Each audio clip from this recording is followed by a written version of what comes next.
Hello everyone and welcome to Overexposed, the BWRM podcast where we talk about the ins and outs of running a videography and photography business. We're recording this live at our conference event in Geelong, and we're very pleased to have Andrew White with us, a very experienced elite agent. We're recording in front of a mostly live audience of our BWRM members who are going to be asking some questions once we've got past and introduced Andrew. So, you're very smiley. I'm very smiley. Everyone's very smiley. They're all smiley, yeah. I'm dying inside, but we're all good. Okay, so I'll just give you an idea of Andrew's background a little bit so we know why he's interesting to talk to, and he'll tell you that straight away once he starts talking. But Andrew's got a background of working in financial services, previously managing a team of more than 100 mortgage brokers. He then moved into real estate sales, setting up Ray White Balgowlah in Sydney's Northern Beaches. During COVID, he and the family moved back to Canberra to start LJ Hooker Dixon before moving on to Canberra's #1 agency, Belle Property, where he's described as a veteran of the real estate industry, and who is both vibrant, enthusiastic and focused. Lovely. So good work. Good copywriter.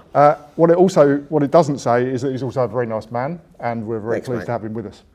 Now then, first question, I'm going to make it an easy one for you. Very, very easy hypothetical question.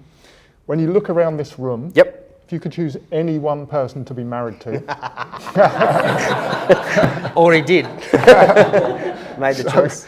So just for the benefit of everybody else, obviously Andrew is married to Mel, and they moved down there. Now, which is actually my greatest reference as a salesperson. If you ever want to know how good a salesperson a real estate agent is, check their wife out.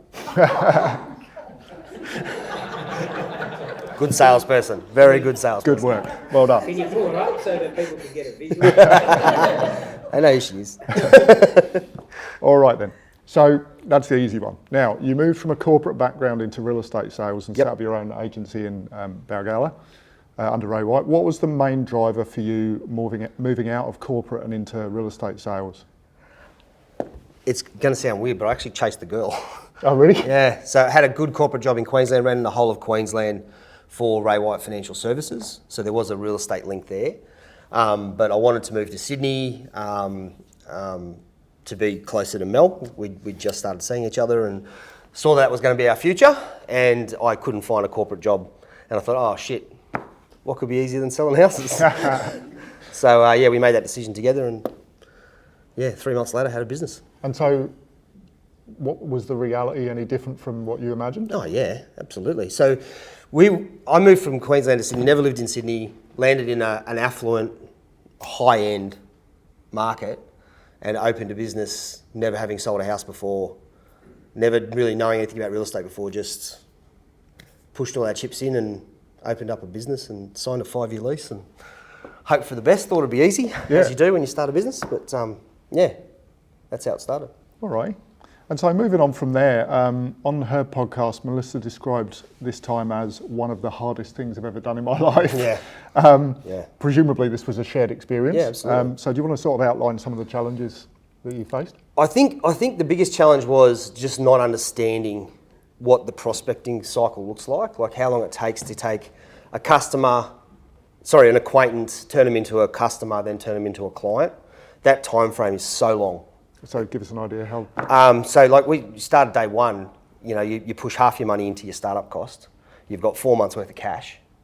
I've got to sell a house. I've got to list a house, sell a house, and then get it to settle to get the money to pay the wages in 5 months. So that's the pressure you're under. And everyone, if you own a business, you know what that's like. So you meet a client for the first time, and if you throw enough shit at the wall, some of it'll stick, and you'll just get lucky, right? So that's how they teach us in real estate. Prospect, and you'll be fine.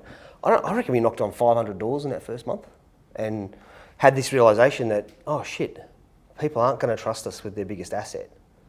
We have to learn to engage. We have to learn to engage in a different way to say, hey, you should give us your $1.5 million apartment to people who've never done it before. So was the main pushback that you'd only just arrived in the area, or was it the brand, or was it a mix of both? Or mix of both. The brand was probably a bad decision in hindsight for that area. There was a lot of boutiques around.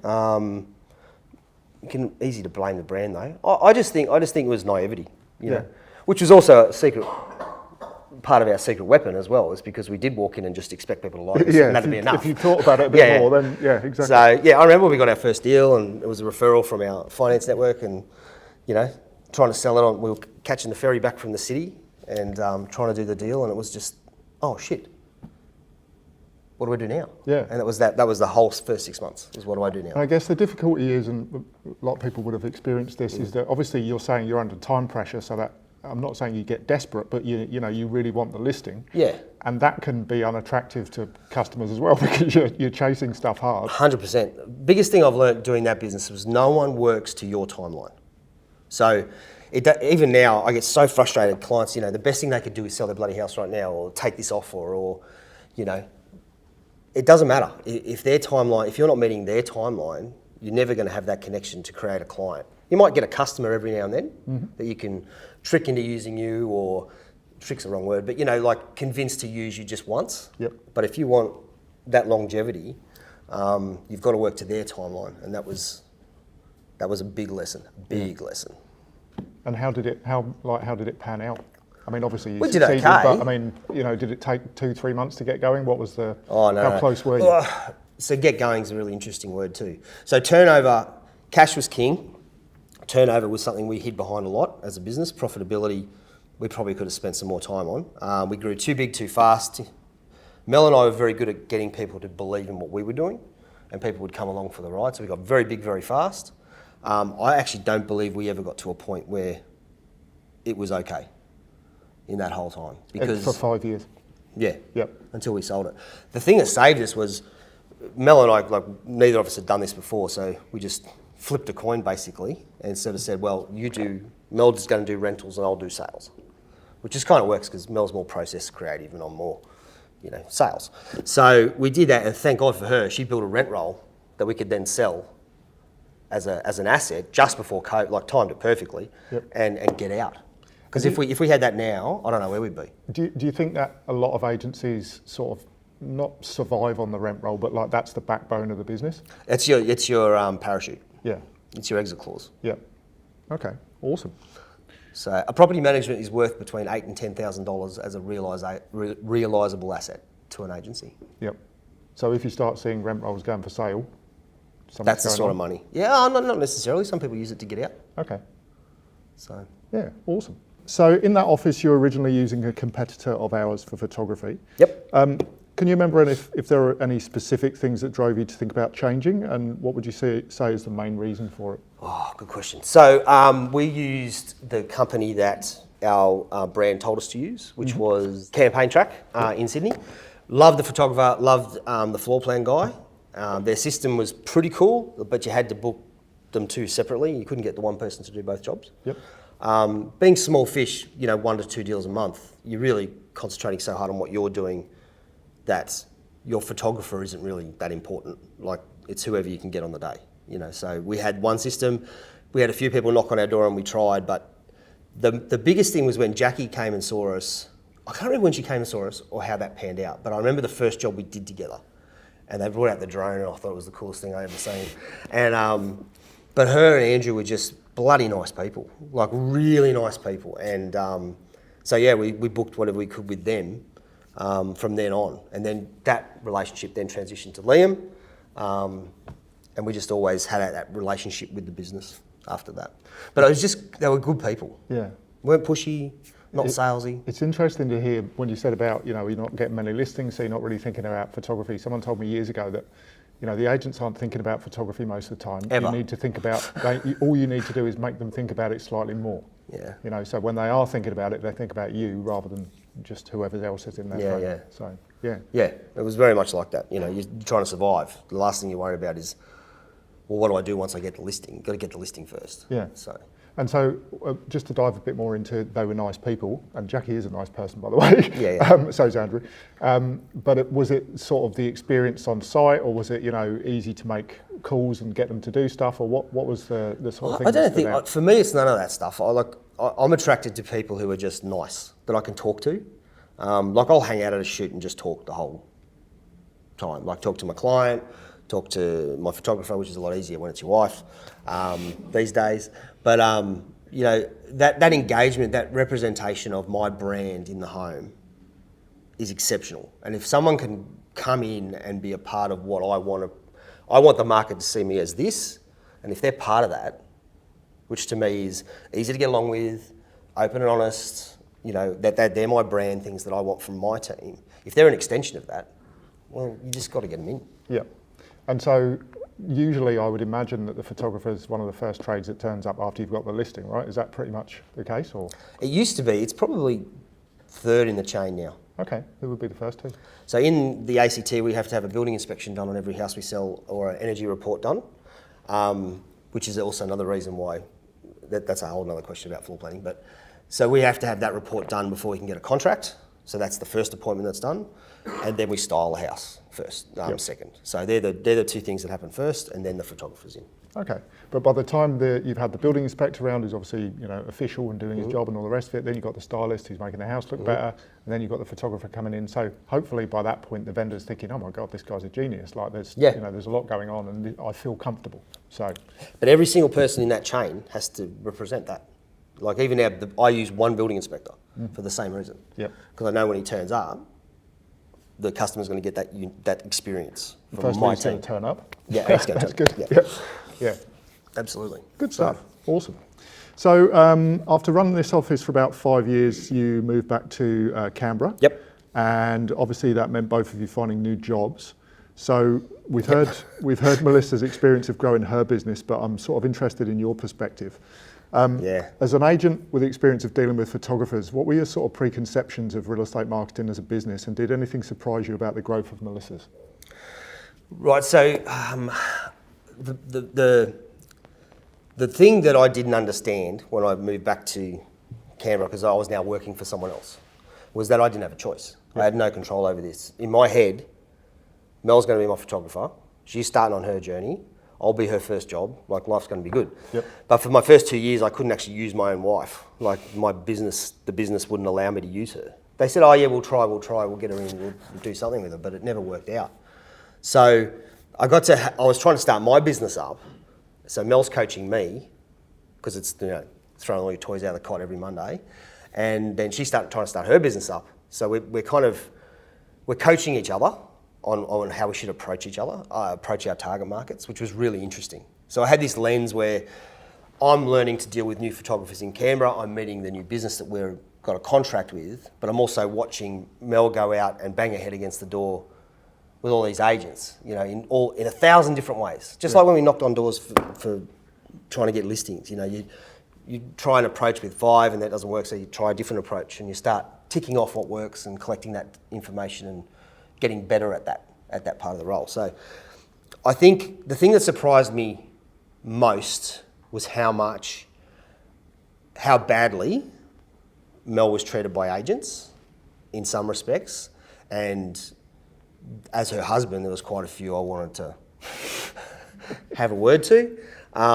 Is that before she was it like don't come in here again type stuff, or was it on the job, and dismissiveness, Yep. you know, dismissiveness, and which I completely understand, and you know, I've got a note here to talk to you guys about that as well. But dismissiveness to me is like a real big thing. It's a red flag for me. I hate it. So when people are dismissing her, she's just trying to do the right thing, and I know what a good human she's going to be in the home. It's hard to watch, right? Yep.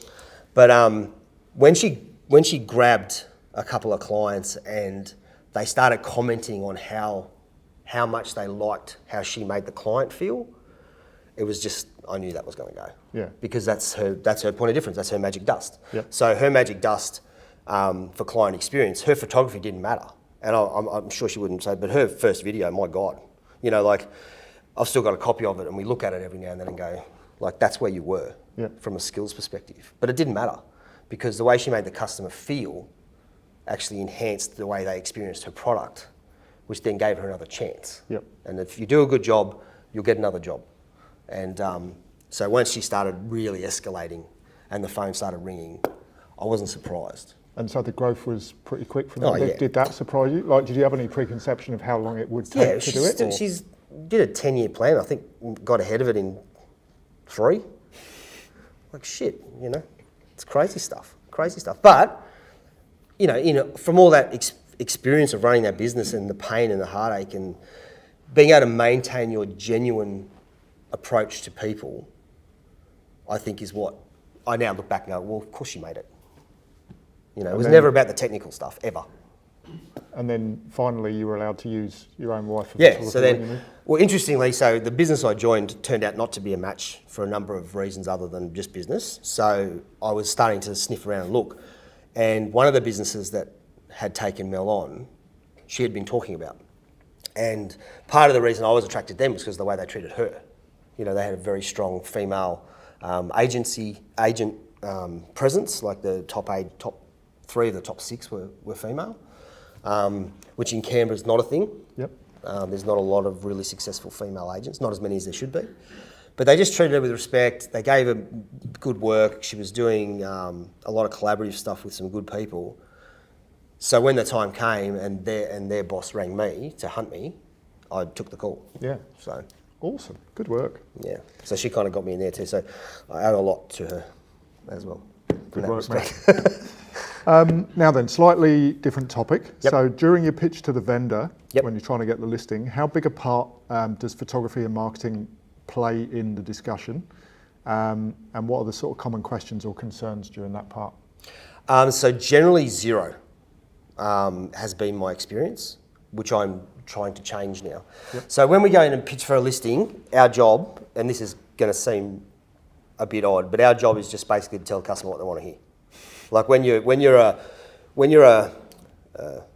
average agent, the average agent makes 80 grand a year, you know, sells a house a month, 2 houses a month. That's the average industry average. So most people fit in that bucket. So their job is to go and get that listing no matter what. And that is just tell the customer what they want to hear. So whatever they think it's worth, yep. Whatever you want to pay in fees, yep.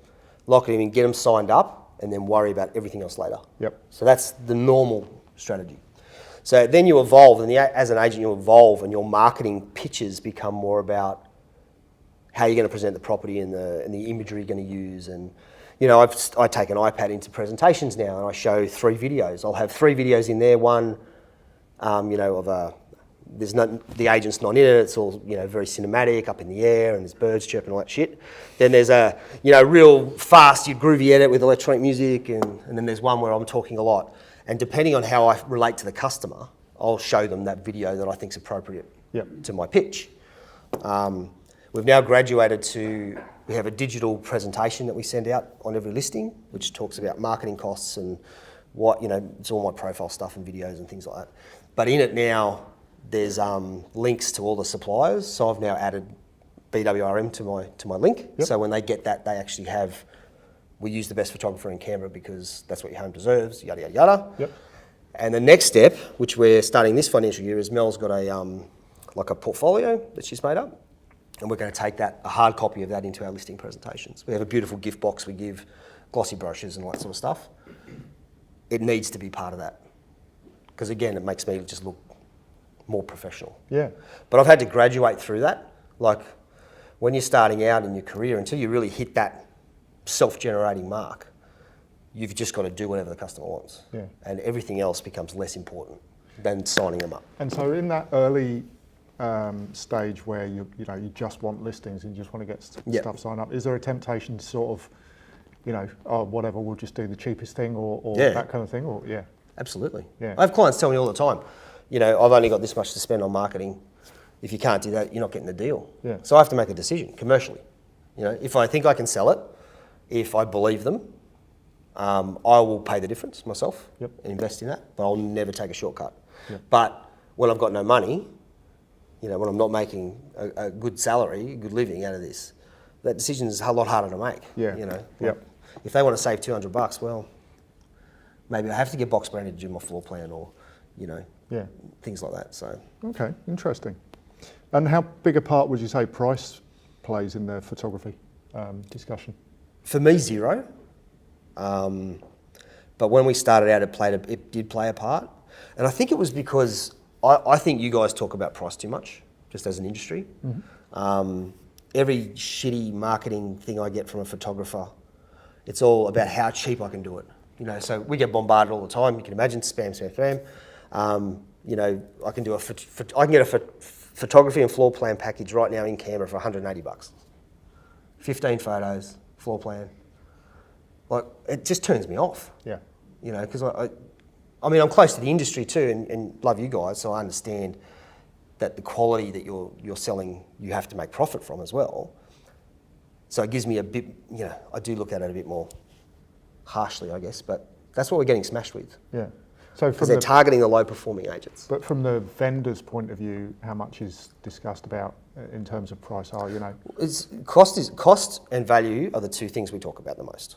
So how much we're going to charge you for the house, and every dollar I take off them, every dollar I add to the marketing package, I've got to take off really what I earn. Yeah. Because very rarely does anyone say, oh yeah, you know what, I want the $10,000 marketing package and I'll give you 2.5% commission. Like, that just doesn't happen. So you most clients will spend wholly 2%, maybe 2.2% of their property value on both. So agent plus your marketing. Yep. So it used to be 3%, which was great, but everyone's a bit tighter. And unfortunately, the portals are now dialing up their fees. So agents' reactions are, so an agent's sale mechanism is robotic. I go in the house, like I can tell you right now, if you want a one-bedroom apartment in Canberra and you want to put it online tomorrow, it's $2,938. Like, that's in my brain. Yep. All Homes puts their fee up next week. I've got to reprogram the whole thing. The signboards go up, the brochures go up, and everything's going up incrementally. So it's kind of like the last person to put their prices up is the one who gets the most pushback. Yeah. Okay. Awesome. If that makes sense. Makes sense. Now then, you mentioned the law of reciprocity. Yep. Which I was in straight away. Off my list. And link to end result. Yep. And I just want you to expand on that a bit more, really, because I think they're really important concepts, and I want everybody to hear about them. Okay. So one of the things I observed from Mel is that you guys are looking for that long-term client that does a lot of business and will only use you, right? That's the perfect world. Agreed? So what happens is that's a journey. Like, it's such a journey to get to that stage. If you walk into the door of an agency right now and go, hey, I want to be your photographer of choice, and the only things you can lead with are your price or just my stuff's better, like, because I hate to tell you, that's what everyone says. If you're leading in with those two thingos and expecting them to just change loyalties that they've had for 5 years, like, you're crazy, right? So what we do as salespeople is we have a very ingrained in our DNA that if someone does us a favour, we can't owe them. We have to give it back. So it's called the law of reciprocity, right? It's a thing. And what happens is that if you come in and just want people's business, they can say no to you. If you come in and give them something, they have to give it back to you in some way, shape or form. So if you're looking for this golden unicorn agent, like if you're looking for me, so I just did my budget today, we're going to sell 85 properties next year. That's my goal. So that's $85,000 to my photographer. Average about $1,000 a package. That's good money, right? So you want me as a client. To get me though, you have to be available when I haven't got Mel. So Mel has gone on holidays with her bloody husband because they're always going away, or she's sick, or whatever it is. You have to, and her contractors aren't available. You have to be available. You have to be available at a drop of a hat to go and see that client. The best way for you to be on the table is to make sure that you give them something that they feel obligated to return the favour. So the law of reciprocity is give them a free shoot, give them a free floor plan upgrade, give them something, and just say, I know you got your photographer, I don't care about any of that. Next time you need someone, here's a gift from me, please cash it in. I'd love to just work with you to learn from you. Because that person will use you one day, and then you get to show them better, then you get to show them your client skills in the home, then you get to show them all that stuff. Telling someone that you're doing something is not the same as telling them is not the same as showing them. And using that law of reciprocity on agents is critical because we will not go into debt to anyone. We use it on clients. We don't have it used on us. So it's a real weakness in our industry that you should exploit. Exploit's the wrong word. No, it's not. It's exactly the right word. Take advantage of. Yep. Yeah. Awesome. And link to end result you mentioned as well. Yeah. Well, I mean, it does link to your end result because what will happen is you create. If you get the opportunity to do the work that you think you can do and hopefully deliver on that, your end result will just balloon out of control as far as loyalty goes, as far as revenue goes, because if you can actually get that person to then trust you, like you, use you in emergencies, then move you along that food chain. In 3 years' time, you've got to meet, you know. But that process isn't going to start until you start it. So you've got to link that cost to what's the end result I'm looking for. Don't do it to the Wallies. You can all look up how many houses agents sell. You know, you go into an agency and, you know, you talk to Johnny Smith there, you know, he's all enthusiastic about you because he's got nothing else to do. So, oh my gosh, photography, free coffee, this is going to be fantastic. And you sit down, you do research on him, he sells 5 houses a year. Good luck. Like, there's no money in that. Don't give him anything. You know, so you've got to invest that, whatever you're going to give, make sure you invest and link it to that end result and the outcome that's going to achieve in the long game. I think that's the point. Love it. All right, finally from me, you said previously that you've been impressed by our business model. What do you see as the main benefits of our approach? Oh, people and your coaching and your collab. It's outstanding. We have a very cutthroat industry where we all wear the same jersey, but we are in direct competition with each other and hate each other's guts most of the time. We go away twice a year and have a good time, but that's about it. But I tell you what, your industry is not excluded from that. You know, having worked with some of the competitors that you've got and seeing how their photographers work, they are beaten to the ground, they are untrained, they are not interested.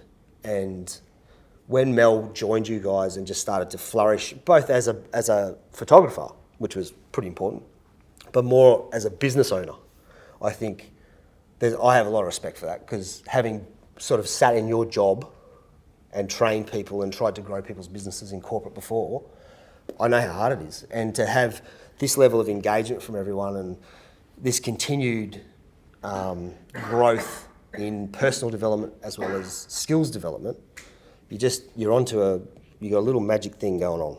So don't muck it up. Awesome, good to hear.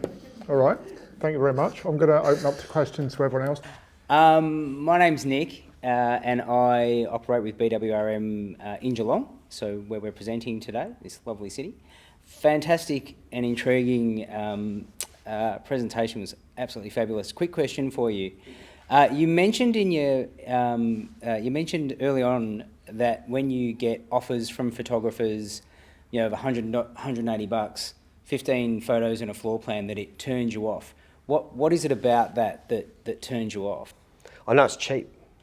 Yeah. Cheap's not good. Like, you know, it's a fundamental in people's brains. They look at cheap and they go, it's going to be not as good as something else. And these guys just don't get, even if they said the package is $800, but I'm going to do one for you for at 180, like, that would be a better way to link that value. Yeah. But it just cheapens the whole thing for me. I know they're sitting at home midnight editing themselves. Yeah. And I don't want that in my business. Yeah, right. Okay. That's interesting, because a lot of us have faced that sort of, you know, beat down on price. Oh, you're too expensive, I can get it cheaper elsewhere. But you, being a really successful agent, you're like counterintuitive to that, which is like that makes me want to go out and work with you, because it's like, okay, so you get that. So that's the point. Yeah. Like, we create gravity on our quality of what we do. And I think this is why you got to be really careful who you target. Like, if you're targeting agents that haven't got that gravity going yet, you're just going to be, it's just money. Yeah.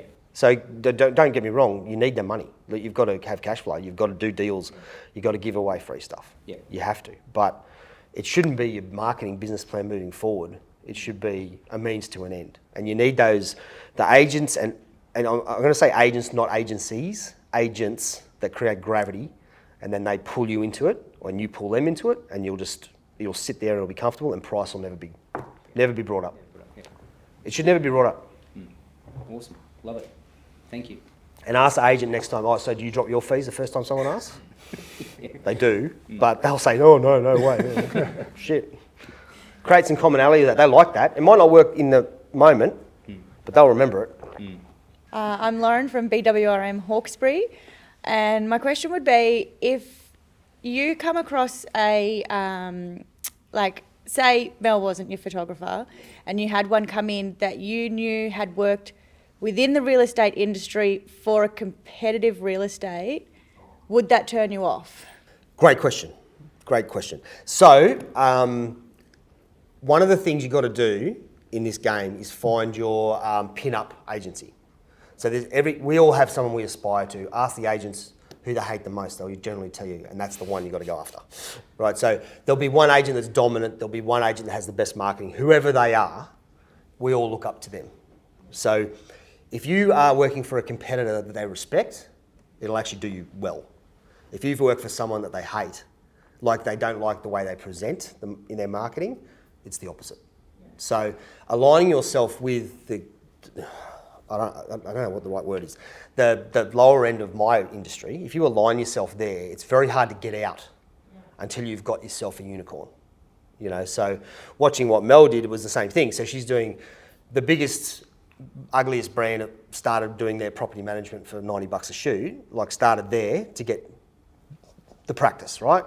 Then the fees go up a little bit, then someone else starts using for the same thing, gets a first shoot, grows, and then along comes this one agency, this one lady, Bree, who works at Belle, and Mel went and did a shoot for her, and she is the #1 hitter in the area. She's a 1.5 mil a year agent, loveliest lady you'd ever bloody meet, but now every agency Mel goes and sees, and they ask who they shoot for, drops her name, and suddenly, oh, hang on. If you're shooting for the best, they'll always respect it. If you're shooting for the lesser thans, it's harder to use them as examples. So you just got, this is what I'm saying. So go back to the reciprocity rule. Go find the best agent and just give them a free shoot.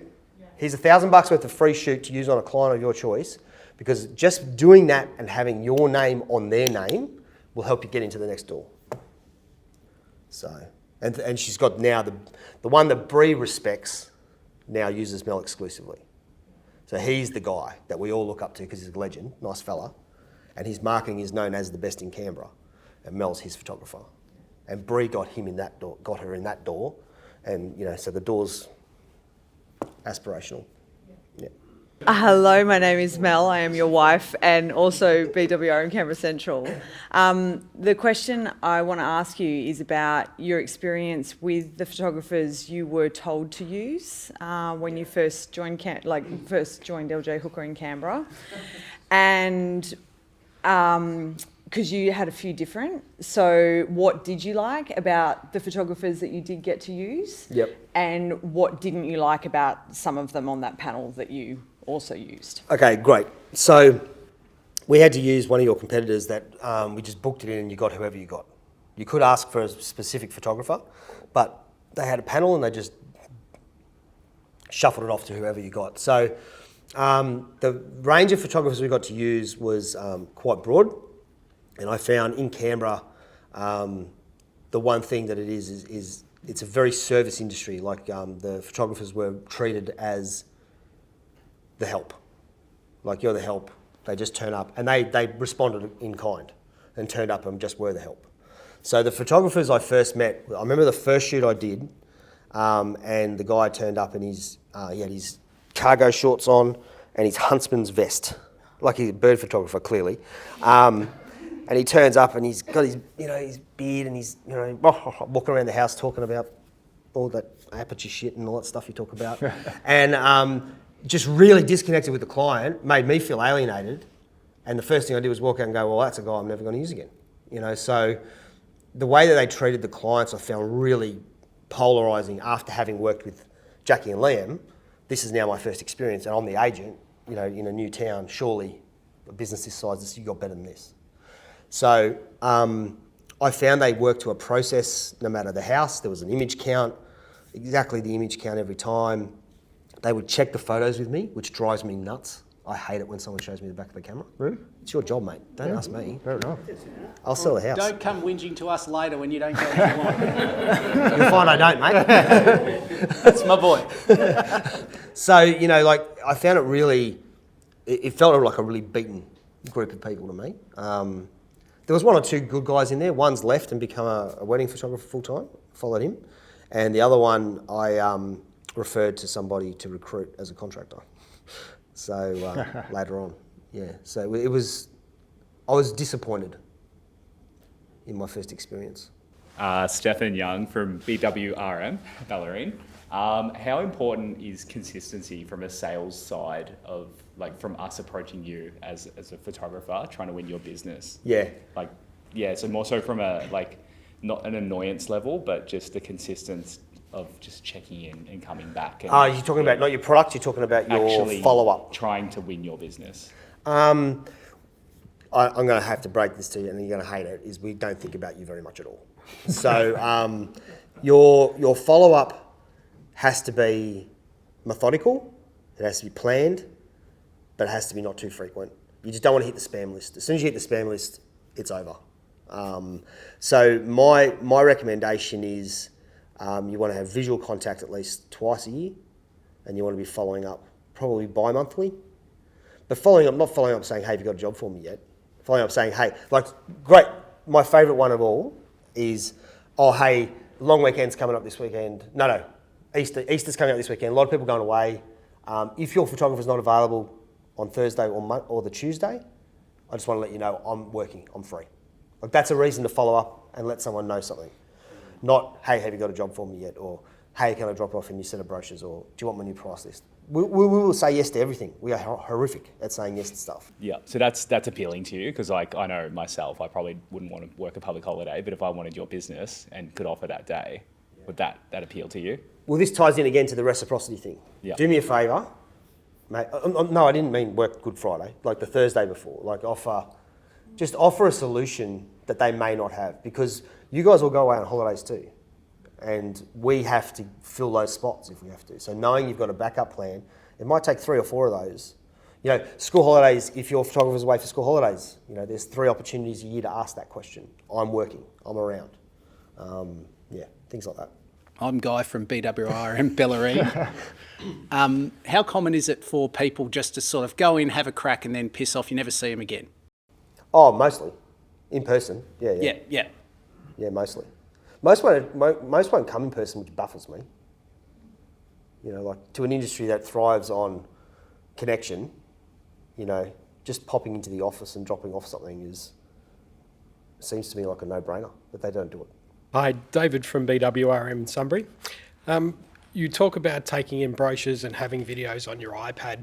Are there any visual tools, brochures, or anything else that we can supply you to help your process of getting a new listing, to help with that part? Yeah, good question. I think the portfolio is the answer.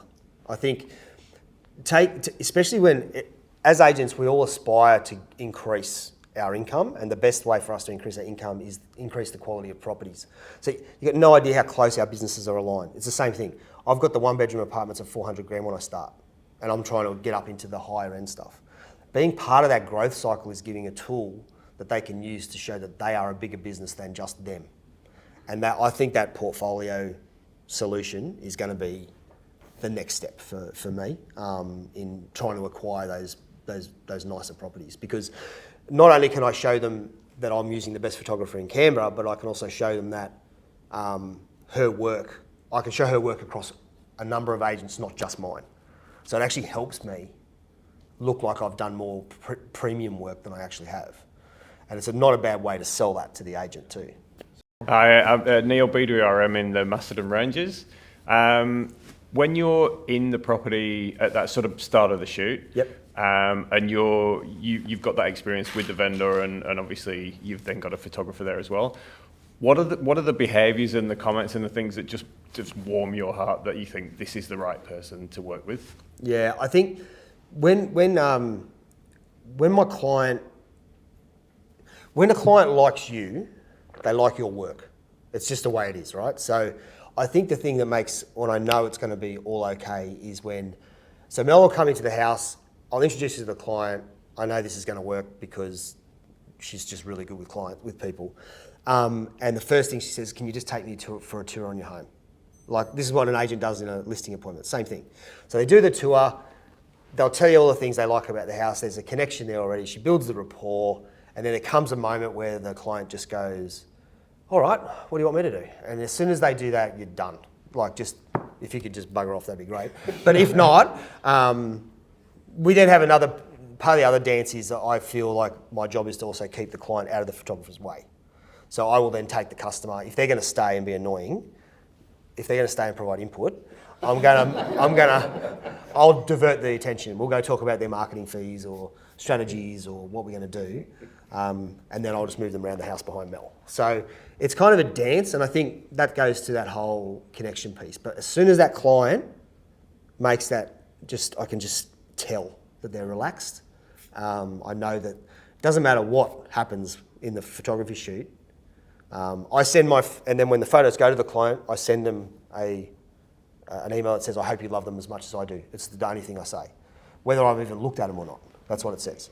And if they've had the connection with Mel and they've looked at the photo, I never get any pushback from a client. I can't remember the last time I had a client ask for an edit. Hi, I'm Wendy Dinato from BWRM South Yarra in Melbourne. So I'm new to the real estate marketing game, and Welcome. Thank you. And just can't get past the receptionist. Yeah. So what suggestions do you have to get past the gatekeeper? It's a good question. So the gatekeeper should only be your issue on personal visits. So my suggestion with targeting agents, for any new person starting, anybody getting into this, is pick 10 that you want to target in your area. Just pick 10 agents. Try and get it across at least 5 businesses. Follow them on Instagram, and then every time they do something, just engage. Because we are quite addicted to how many people like our shit, right? And as soon as a photographer starts liking our stuff, so make sure you're in your Instagram account, you've got your business name, and then send them a message and just say, really like what you're doing, looks fantastic. That's it. And then that gives you then permission to follow them up. Direct call, direct email. The great thing about us is all our stuff's online, like it's public information, so just go crazy. But I would then email them first, hey, I just want to introduce myself. I have dropped some things into reception. I really like what you guys are doing. I'd love to align myself with you. As part of that, maybe if you book 2 shoots, you get 1 for free, or if your photographer's not available, I'd happily be called at last minute. I just really want to work with you guys and learn from you. And they love it. Yeah, they love it.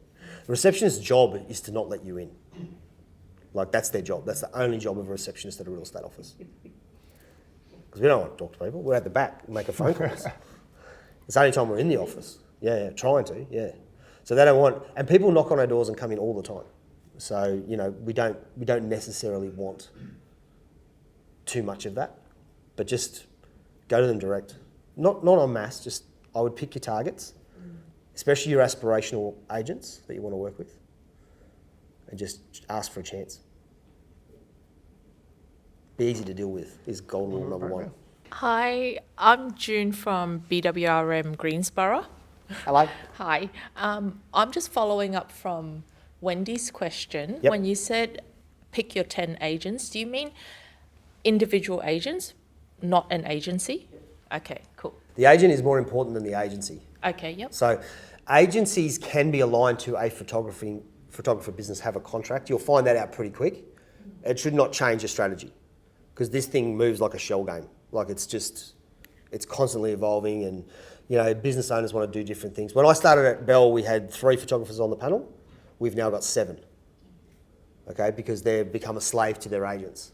So businesses will evolve through time. So I would definitely go after the agent, because a good producing, high performance agent will get whatever the hell they want from their boss. And if they want to try someone new, they bloody well will be allowed to. And that then allows you to then use them as so full circle back to the aspirational agent. If you're working with one of the top ones in the office and then an office opportunity comes up, that's how you get in. So yeah, agent, not agency. It's Mel again. So 2 things in your presentation that I just wanted to touch on and clarify. So you say Belle has 7 photographers on their current panel, and you have marketing forms for those. When you go into a listing, are you taking all 7 options with you? No. So what are you doing when you are in an office where you have a choice? Yep. What is your process in that regard for presenting options to your client? So as agencies, most of us have an overlying software that we use to formulate presentations and also prepare marketing quotes. So our marketing provider is someone in Perth. So our marketing forms have all our different photographer costs, all the different brochure options, all the different things. Like, I think there's 500 options that we can have in our marketing template. It's now 2 pages. So out of all those combinations, I have 3. So I have my own pro forma built in the quoting template, and it has 3 different photography packages, and everything else is exactly the same. So I take that in as you have 2 options, not 500. You are not providing them a choice of photographer, Absolutely even not. though you have a choice of photographer. Yeah, I don't provide them a choice of brochure. Hi, it's Flo from BWRM Gold Coast. Regarding agency, how heavy is the position of a principal of an agency if the principal is not the top seller of the agency? The principal's always important. It's their money, you know, and they can dictate what happens. There's no doubt. But in my experience, the top 1 or 2 agents, regardless of whether it's the principal or not, always have a bigger voice than everyone else. Because the way we get paid, you guys probably know this, but so we get charged a split on our fees. So if you're writing $1 million a year in fees for an agency, they're probably taking 400 grand of that as straight off the top. So the money that's tied up in one particular agent is quite amazing, but also creates a lot of power for that individual agent. So principals of small offices generally, not everybody, but will generally be more dictatorial, and you know, you do it my way. I'm the number 1 agent. I'm the lead this. I'm the lead that. You're all my helpers. They'll have a few sort of middle range agents coming in to join them, but they'll generally stay that same sort of size. The biggest offices, generally the principal doesn't sell. So they are influenced by operational stuff. So they're more operationally involved, they're more cost-driven, profit loss, all that sort of stuff, and won't be too influenced by anything in the operations sector, but their salespeople mean a lot of money to them, so they will listen to them. So it just depends on agency size, but if you're dealing with a business where the principal is everything, I would question that your business is too much at risk, because those people will make snap decisions. They'll use you quicker, but they'll throw you out just as fast. So creating synergy with an influencer within the business is far more long-term. Can I touch on one thing? Yeah, I was going to say, so have you got anything in there that you really want to get out? A couple of things. One is the consistency question, which I was actually thought you might mean in your editing. So with the consistency of editing, one thing I've noticed sitting next to Mel, we have a desk like this at home, 1 computer on each side. Yep. And as some people have learnt, we talk to ourselves a lot while this is going. So I've got to learn a lot about how she feels, about how agents feel about her work. So there are 2 types of agents out there and 2 types of businesses out there. One is the one who cares about what they look like. So every video, every photo shoot is actually about them. And consistency is more important to that type of agency. It's very important to understand that. So some clients want every single thing shot at twilight, because that's their personal brand, whether it's the best thing for the house or not. So getting frustrated with them because they can't decide what's the best thing for a house is you're just getting frustrated over nothing. Don't worry about it, ain't gonna change it. They are focused on what they look like, and they want to be uniform in the market, so they want it shot at the same time, they want the same amount of photos, very, very consistent for them. And then you'll have the agents that are consistent with aligning the marketing packages to the home.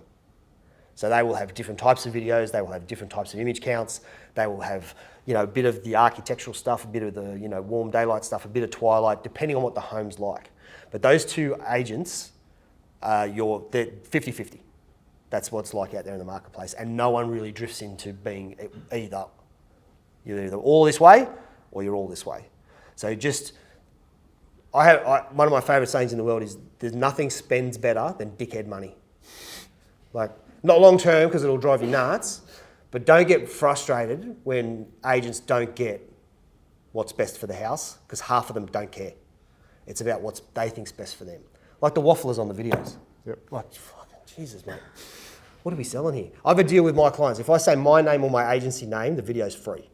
So that's how we run it. So there's that. So consistency is very important to understand those 2. And the other thing I would say is, if you settle for average agents and they're your clients, don't complain about it.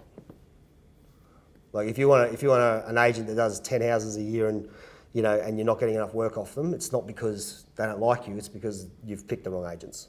So always be trying to improve who you're working with, And once you climb that tree and get a few aspirationals, you're set. Because even if that person leaves the industry or moves interstate or whatever, you still have them on your portfolio and they will be your greatest recommendation in the marketplace. Hi, Robin from BWRM Mount Waverley. What are the 3 top things that a photographer can do to win business? Okay. First one is dress like a creative, in my opinion. I can't stand the polo shirt thing. If anyone wears a polo shirt, please stop. Embrace your creativity. You've got to mirror who you want to be. If you want to work with the bottom agents, dress like they do. If you want to work with like top agents, dress like they do, is my... it's like stylists. We won't choose a stylist that doesn't dress well. Just won't. And as horrible as it sounds, it's the way it is. When they turn up to the jobs, their interaction with the client's a reflection of me, so that's really important. 2, don't negotiate with terrorists. So if an agent asks you to drop your fees or you do something for free off their bat, expect that to be your long-term relationship, so please do not do that. And as an agent, I will respect it if you don't.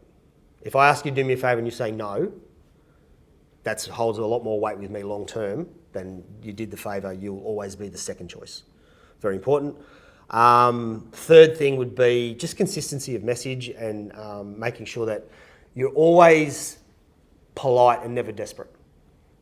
Just following our stuff is really important to us. So if you can just engage with us in a beautiful way, that's a great photo. I know it's hard to say it when the photo's shit and it's someone else's work, but commenting on the way we present ourselves to the market, they will want that from you when you're in their embrace.